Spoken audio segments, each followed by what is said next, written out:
It's so important for everyone to take care of their minds just as much as they take care of their bodies. Mental wellness in particular is a huge issue for everybody. Design plays a huge role in creating amazing spaces that people want to seek out, people want to be in. Behavioral health is something that can really benefit from that destigmatization and creating much more positive aura around that kind of treatment.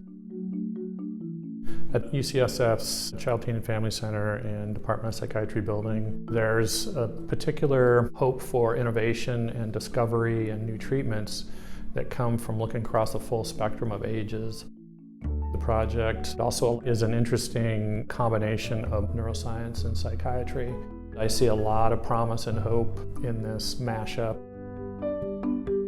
The building is more like a typical home-like experience, really bringing natural light into the building, bringing color into the building, and providing an environment that reduces stress.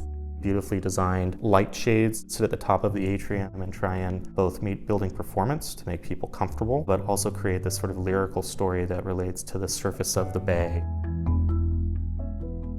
Likewise, patterns on walls, patterns on floors are all rooted in vocabulary that's drawn out of the neighborhood and the context. Unlike perhaps behavioral health facilities past, the overarching message is one of openness, one of beauty, one of welcomeness.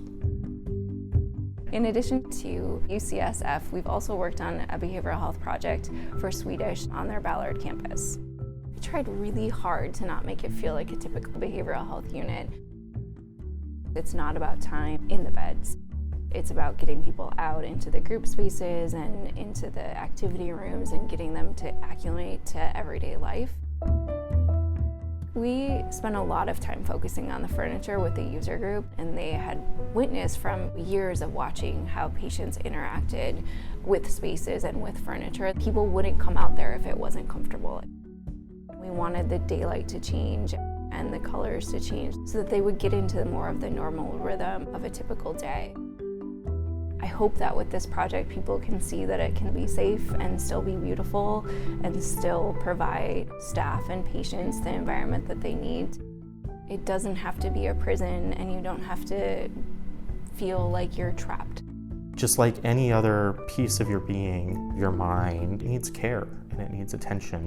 We all need to feel welcome and have the opportunity to find the treatment that makes us better.